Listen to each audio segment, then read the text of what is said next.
14th, 2006, and we are here to interview Mrs. Bea Matheson, better known as Bea, at her home here at the Summit Place in Mooresville. Ms. Matheson, we thank you for allowing us to interview you for the Mooresville Museum, and we know that you just celebrated last week your 95th birthday, and that is a wonderful accomplishment. And so we want you to tell us a little bit about your life in Mooresville. We know that you attended the North School, so can you tell us about that? The North School is on the corner of McNeely and Oak, and it was a brick building.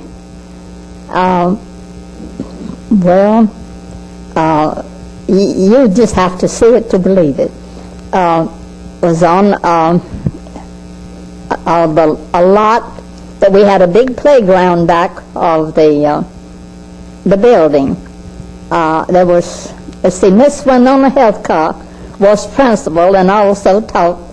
I think it was the 6th grade was the highest there. I'm not quite sure about that, but she was one of my teachers too, and she was strict. I mean, she caught you. And then Miss Sloop, and I can't quite remember what her first name was because we didn't call them by their first name. Was it Miss Isabel? It was Miss Sloop. Miss Isabel Sloop? It could have been. She was my 4th grade teacher. Miss Leona Robinson was my 1st grade teacher. I don't remember. I think she was my 1st and 2nd grade teacher. I believe she had the 2. And it was a nice little school. I thought it was perfect. I lived right next door on Oak Street, across the playground, and we got to play on that playground, whether it was school or not. Was that location the same place where Parkview is located today? No, Parkview is across. It's on McNeely Avenue, the corner of Oak and McNeely, opposite from the Old North. You'd cross the street to get. Was the North School, was it originally a house? No, it was, I think, originally a school. We built it. It is now, there's a home there. The school was torn down, and there's 2 homes, 3 homes, and the playground part. One faces McNeely Avenue, and 2 is on Oak Street, and then that's which was the playground part. But the one on McNeely Avenue is where the school was, except it was back about, a building or 2 back. Okay, now you mentioned that you lived across the street on Oak Street. Yes, I did. Was Stewart Park there then? No, Stewart Park came when I was a teenager. They started having picnics down there. We had a picnic. Oh, you just missed a lot if you didn't get to go to those picnics. And when they had the swimming pool, and that's where, excuse me. Okay, Miss Matheson, continue telling us about Stewart Park. Well, as I say, we had the swimming pool, and they had a concession stand where you could buy Cokes, and I don't remember, but I think maybe hot dogs, something in it. And then they had a tennis court, and it was wonderful for us because we hadn't had anything like that. And I see the Creamery had a picnic, and then there was 2 picnics through the year, and one was on the 4th of July, I believe, and the other one was the Creamery picnic in August, as I recall. And those were the highlights for the year. That's where you went to have your fun. Well, the Creamery, was it for everybody in town that the Creamery gave these picnics? Yeah. Everybody was. Oh yeah. They just sponsored it. Yeah, and that's what we called it, the cream of picnic. Now, I could be, that might not have been the proper name, but that's what everybody called it. When, I'm sure there was plenty of you know, ice the cream. kids all, that's what. I'm sure there was plenty of ice cream. Oh, yeah, plenty of ice cream. Yes. Let's go back to North School for just a minute. Mm-hmm. How were you called in when it was time for school to begin? I didn't understand what you said. Did Miss Winona Prescott ring a bell when it was time? Yeah, a handbell, yeah. That's right. That would get you in from the playground? That brought us in from the playground and dismissed us when the day was over. Oh, I wonder where that bell is. Oh, boy. Now, let's talk a little bit about your parents, Bea. Your father was Palmer Green McCoy, Uh-huh. spelled M-C-K-O-Y. That's an unusual spelling. So, was it ever spelled any other way? Now, my father says M-C-K-O-Y was the original spelling, and he wouldn't change his. Now, his brothers both changed theirs to C because they said everybody spelled it C, and they just had theirs changed so there wouldn't be all the conflict. But my father wouldn't change his because he said the original was M-C-K-O-Y. But the M-C-C-O-Y came into present because during the conflict with England, those who believed with the English side was one way, and the other part wanted miracle free. And those were I don't know which, but I think they must have been the M-C-K-O-Y since my father was so determined. But one that was on the English side, they just moved out to a lake, island, just off the shore of North Carolina. Because of all the conflict, of course, they weren't very proper with the majority of the people here. And when they came back from the island, they changed their name to M-C-C-O-Y because they wouldn't, the difference, they didn't want to be penalized for it. So they changed their name to M-C-C-O-Y, and that's where the difference came. That it's all the same bloodline, as I understand, but that's just the reason for the M-C-C-O-Ys and M-C-K-O-Y. Now, your father was a wonderful woodworker, and he built furniture. Yeah.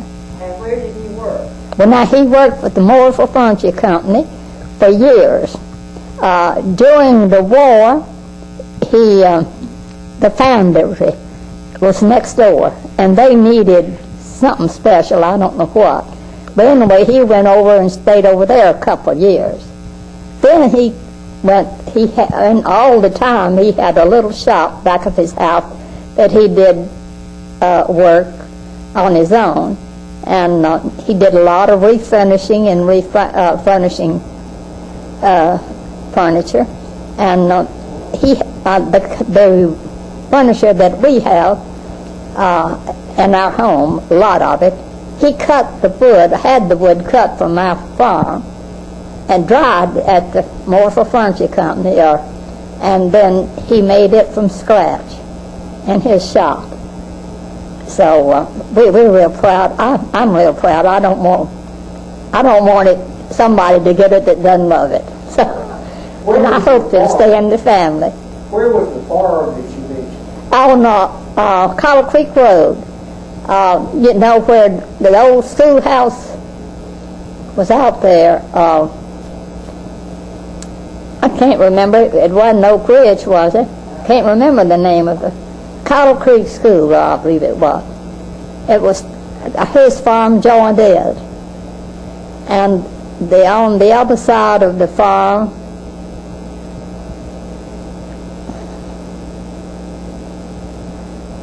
I just can't remember the name of the Now, people. this farm, did it belong to your father's family? No, Dad bought the farm, and he had a house built on it, and he had tenants living in the house that really did the farming. We had a garden spot out there. I remember having to pick beans a lot of times. You mentioned the furniture that you have, and we have a couple of pictures that Anne took of the furniture that's in your room. Uh-huh. Now, was that furniture made by your father in his shop? No, that was made in the furniture factory. That was their starting in housekeeping. That was the furniture they started housekeeping with. So do you know what other, you have two dressers, bedroom dressers. What other kind of furniture do you know that was made at the drop furniture, more than furniture? You know, I really don't know. Tables come into my mind, but I know they made cabinets and tables, and I'm not sure, but it seems to me, I know my father made them, and I'm gathering that he got his information, his ability to do it through his work at there. And he was good at making the cabinets over the sinks, you know, the wall cabinets for the kitchen. He made all of ours. And so I figure Clapmus must have made those too. Do you remember any of his friends who also might have worked at the furniture company? Well, I knew Mr. Raleigh and Mr. Charlie, and Mr. Lester was my neighbor. So I knew the owners of the place. These were the Troutmans. But there was a Mr. Combs that worked there. I know he was one of our neighbors, and I really can't remember the others.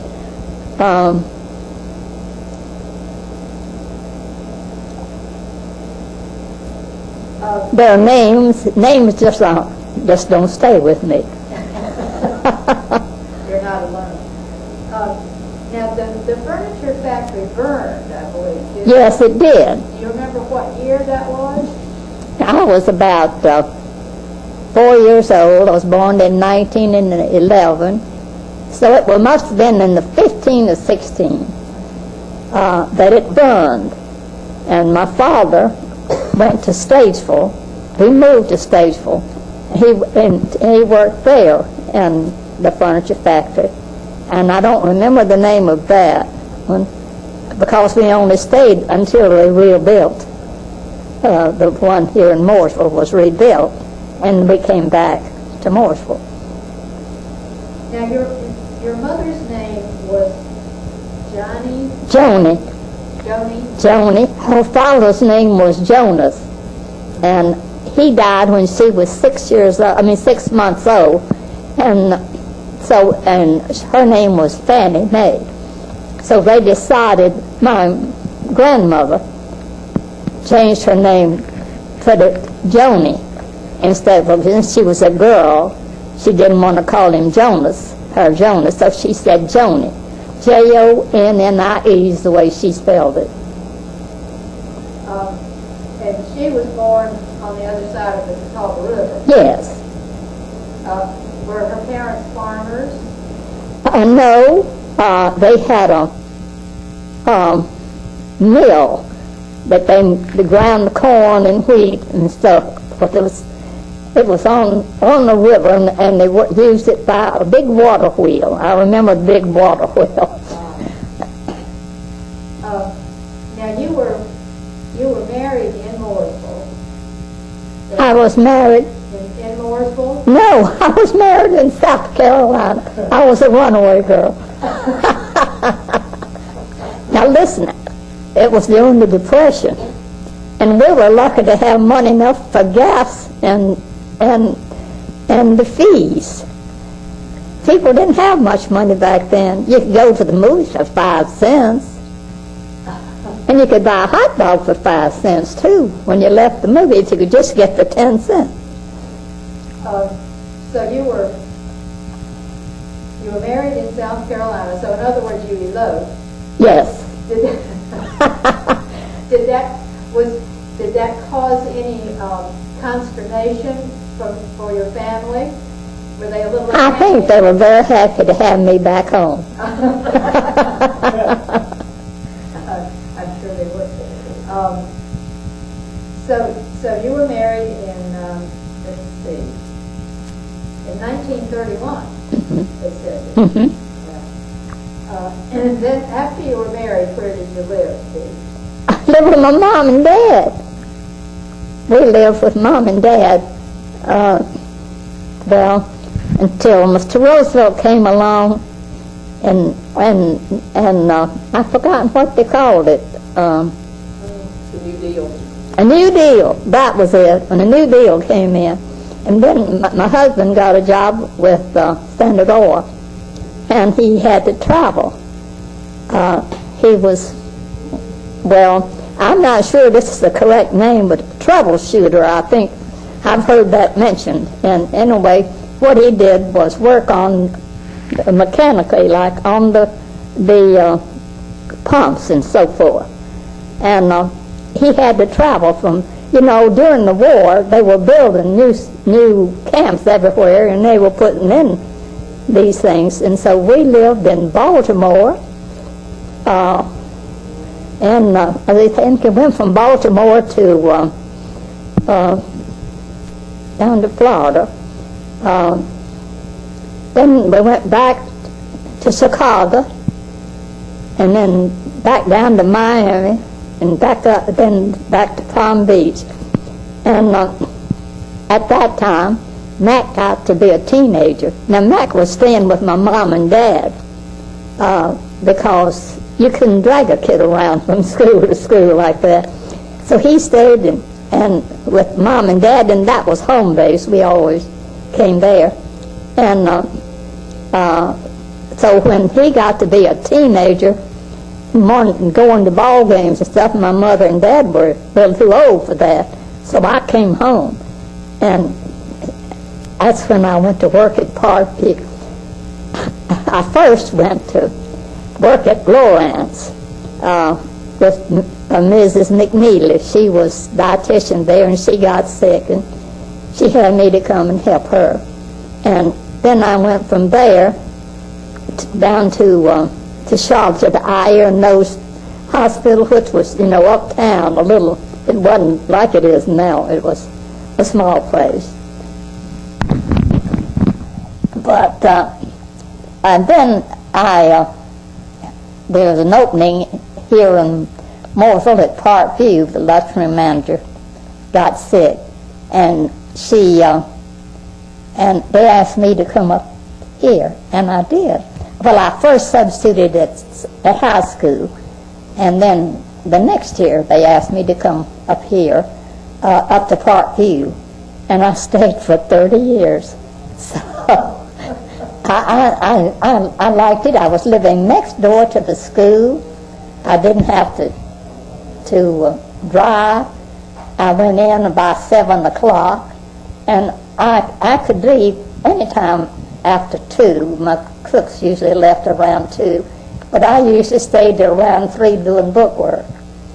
And but I did a lot of my book work at home too. So I enjoyed it, and I got to know a lot of the children, and I had them at the most pleasant hour of the day because they were up and at it. And the most fun I had was when we had cookies. We always made more cookies than we served. So I always liked to take what was left out while they were on the playground. On the playgrounds right after lunch. Do you remember that? Yes. And that was I had fun. I enjoyed my work. I really did. There used to be some kind of business up there, like a dry cleaners or something? Yes, there was a dry cleaners right across from the school. On the corner? Right, just right across. Now, And who owned that, or who ran that? well, now,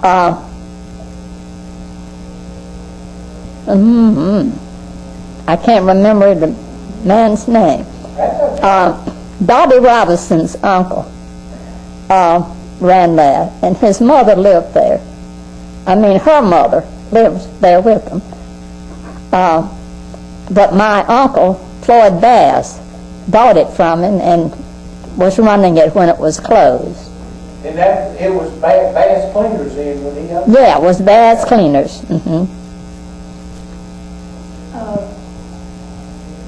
What kind of things how kind of things did you have on the playground? You said that you and all the other children used to go to the playground behind North School. Oh, well, they had a sliding board. They had, the jungle bars, I think they call them. And that was about it. We didn't have everything. Ball was we had a good ball field. And ball was a great thing to have. And the high school came and practiced on that ball field. Oh, really? The football team, I remember perfectly coming up there. And I don't know why.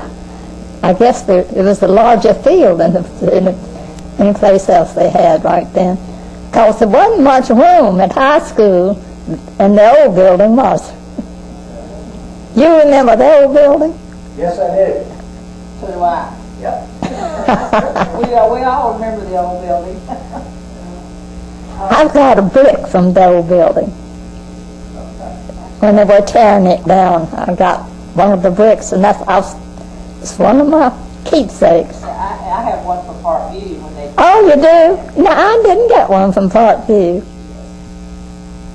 You talked about the field. We've heard from other sources that the old hood field behind South School was not large enough to be a regulation-sized football field. So that could be why Well, they practiced up at Well, that could be, because there was plenty of room up there.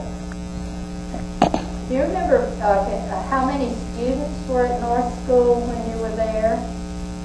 How many what? Students. How many? Students? No, I don't. I know it went to the 6th grade. Well, your class is pretty small in comparison to today's classes. Now, normally a class today would have 28 to 30 people in it. Were your classes that large? Yes, I think they were, as I recall. Who were your classmates? Can you remember any of your classmates?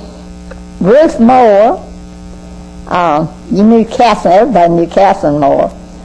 And Ruth was one of them. The Colson sisters? No, the Colsons were there. Brantley, Ruth Brantley was one of my classmates.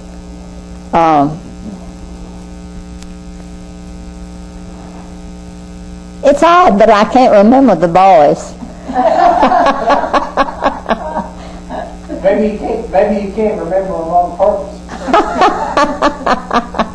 I don't think that's the case. But it's been a lot of water over the dam since then, and I don't remember just exactly who all they What are were. some of the teachers that you remember the most from when you worked at Parkview? I know you At were- Parkview, Yeah. Miss Leona Robinson and Miss Leona Robinson's sister, Stafford, was it? There was a Stafford there, but I don't believe that was Miss Leona's sister. Miss Leona Robinson and anyway, her sister taught there. And then the sloop, and Miss Winona Health Car, and those are the only ones I remember. But that was about taken care of because they had 2 classes. They would have to. Each taught more than one grade. But when you worked at Parkview as a dietitian, who were some of the teachers that you recall from that? Miss Mayor Stafford, Mrs. Rogers, Isabel Sloop. Now she was that 1st grade teacher, Isabel, there, and Mary Cup was there too. Let's see. Mrs. Rogers was Mary Agnes Rogers. Yeah, Miss Hardy Rogers, yeah, I don't know why. Was Miss Ruth Lentz, was she there then? Miss Ruth Lentz? Lentz, yes. Yes, she was. And,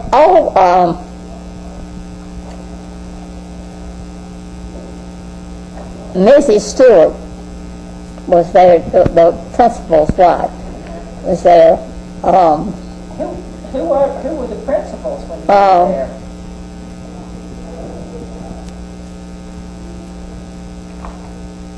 I was trying to think of the first one. Excuse me. Okay. What was his name? The first one. I know names are hard.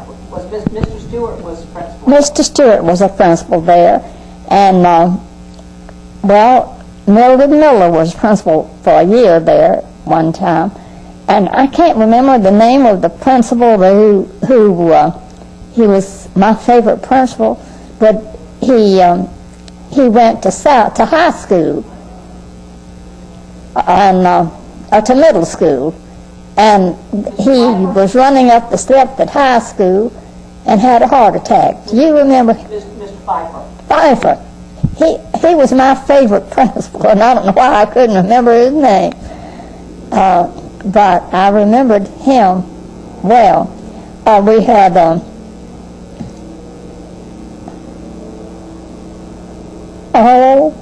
you wouldn't believe that I remembered these names when I was thinking about it. Now I can't recall them. They stayed a long time, and Do you remember when Mrs. Jack Scott was oh, I do. Yes, I do. He was principal when Mac was in high school, and I remember him well. And she was a teacher at Parkview.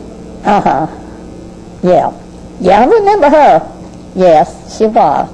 Now the Mac that you have mentioned several times is your son, Yeah, Mac Matheson. yeah, Mac Matheson. Was my son. Yeah, and they lived in Falls Church, Virginia. He did 22 years in the Army. And so they got sort of adjusted to that area up there, and their children married up there. So the whole family is in Falls Church, Virginia now. Okay, Ms. Matheson, is there anything else that you would like to tell us about growing up in Mooresville? Well, I tell you, you wouldn't believe that we didn't have electric lights. We didn't have street lights. We had a lamp lighter. And he went by and lighted those lamps on the main street. We didn't have very much paved. In fact, I don't think Main Street was paved at the fair, as that I first remember. And we had Dr. Bell's brother. You remember Dr. Bell? He was one of the older doctors here. And he and Dr. Taylor and Dr. McClellan were the doctors that were here when I was was a child growing up. And Dr. Bell's brother did the lighting. He was crippled, but that's what he did. And I remember when they were working on McNeely Avenue, not McNeely, Oak Street, he would come every night.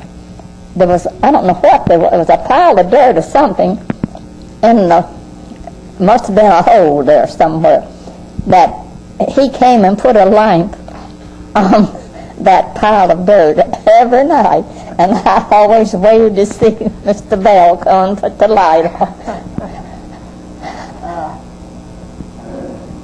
And we didn't have a lot, like the children do today, but boy, we had fun.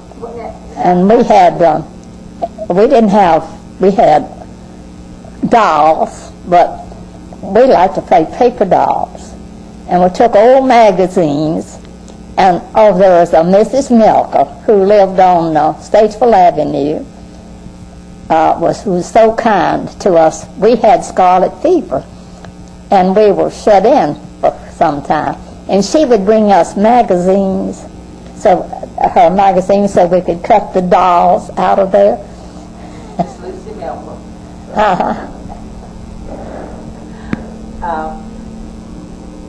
When you were a child and you went downtown to Mooresville, what were some of the stores where you shopped, where you would go downtown when you went downtown?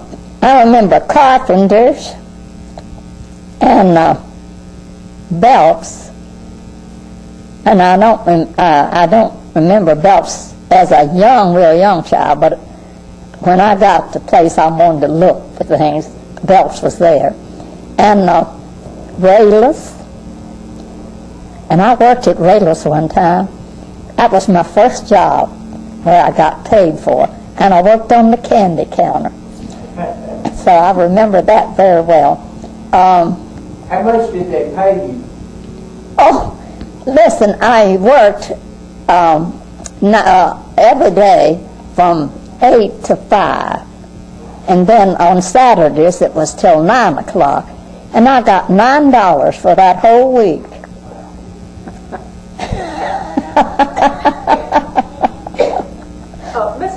Miss Matheson, I just thought something out. Do you remember a store that was at the corner of Statesville Avenue and Main Street?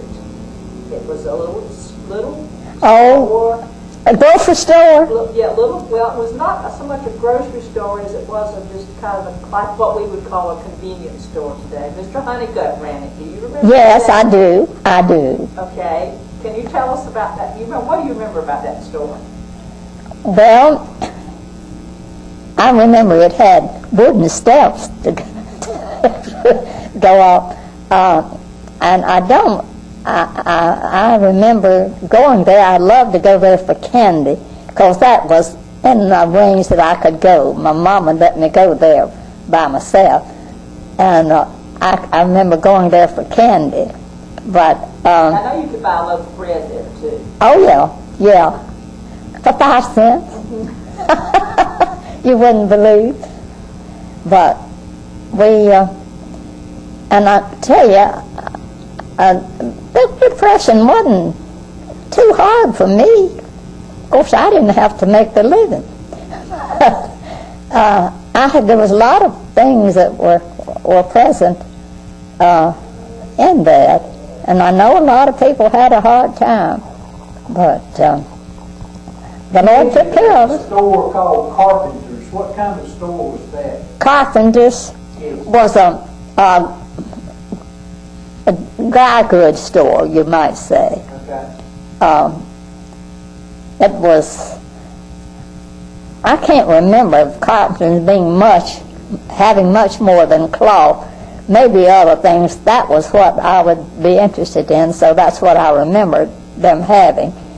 Then there was Rankin's, and Rankin's was the same. And Mills was, Mills was on the corner of Center and Broad. And the building is still there. And the Johnsons was there. Johnson's was grocery, and they had meat. And then I remember the ice house. There was an ice house there. Oh, and the biggest fun was ice was delivered with a wagon, horse and wagon. The ice was in great box, and there was a colored man, as I recall, on that. And when the ice wagon came along, you had a card you put out for how many pounds you wanted, and you just hung that out the front door. And he would cut that and bring it in and put it in your ice box.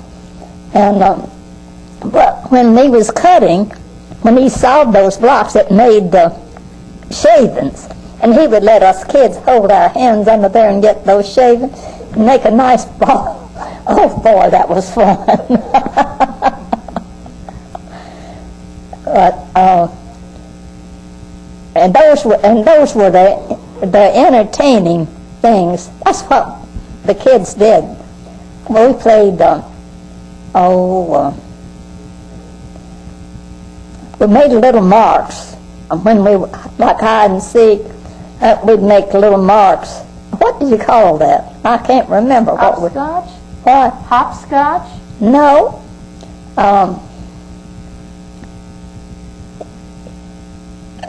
There would be two groups, and one would be making the little marks, and the other would be trying to find you, follow you.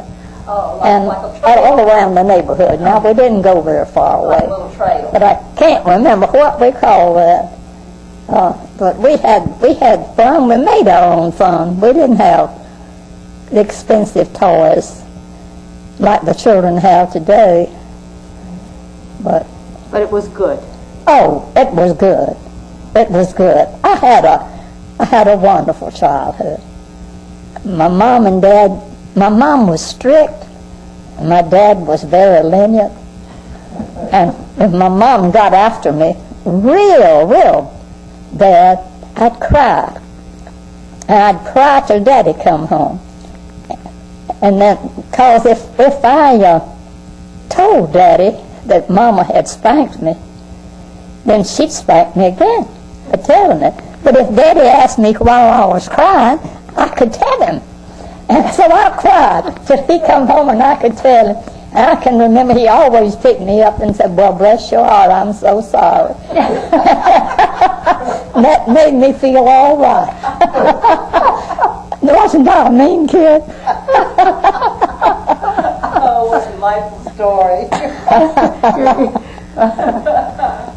Oh, well, Miss Matheson, it sounds like you had a wonderful life growing up in Mooresville. I did. Some 90 years ago when you were a child in Mooresville. And is there anything else, any other recollections that you have that you want to tell us about? My mind's blank, I'm afraid. Tell us, where did you go to church? Oh, Central United Methodist. And how did you go? Did you walk? Walked. They walked until, I can't remember the date, but my father's first car was a Ford touring car, and it had curtains, it didn't have windows. You don't remember those, you don't know about that. No, I don't. But I remember that Ford. But and when it would be bad weather, my dad would put the curtains up, and there was little glasses you could peep through. But it wasn't like it is today. It took you where you wanted to go. But for a long time, we walked to church, and we walked from McNeely Avenue down Oak, across Broad, and down to we went by what was that plank there at the corner of Iredell and Brown? I know the Brawleys have a furniture store there now. I mean, they have. What about I can't remember. It's All Mill, wasn't it? yes. I believe it was. that's the place we took to church. But it didn't seem like a long walk. Of course, there was 3 of us girls, and we were running around. You know, I guess we must have done a handful. Who were some of the early ministers that you remember there at the church? Dr. Abernathy.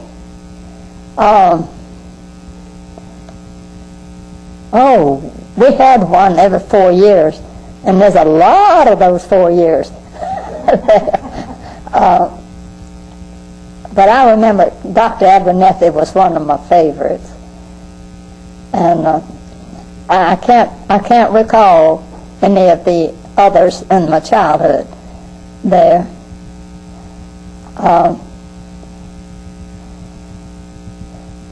You said the first car that you remember your dad bought was a Ford touring car. Yeah. Do you remember how much gasoline cost? 25 cents. I remember we when during the Depression, for us kids, one of them could drive, and we'd get a quarter between us and buy a gallon of gas and go to ride.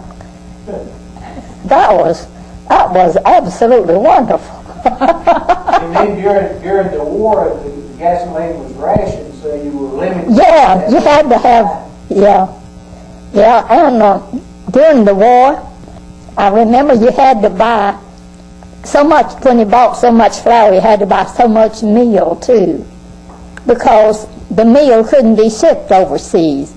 It was mowed, but the flour could. And so everybody had to use part meal and part flour. And every time you bought flour, you had to buy meal. Can you recall how you got ration stamps during the war and how they were divided up for families? I don't know how they decided, but a family got so many, and of course my dad got those, and my mom took care of them. So I don't know how they managed, really. I didn't have to. Did they come in the mail, or did you get them at the post? No, you had to go down to there was a little shop down on Main Street Okay. where you had to go get them. Some type of governmental Yeah. agency. Yeah, I don't, since that wasn't my problem, I don't remember much about it. Okay. Well, thank you so much. Anybody else got any more questions? Okay, well, we thank you so much. It's been a wonderful interview. I wish I could have been better, but I'm just You were a little old.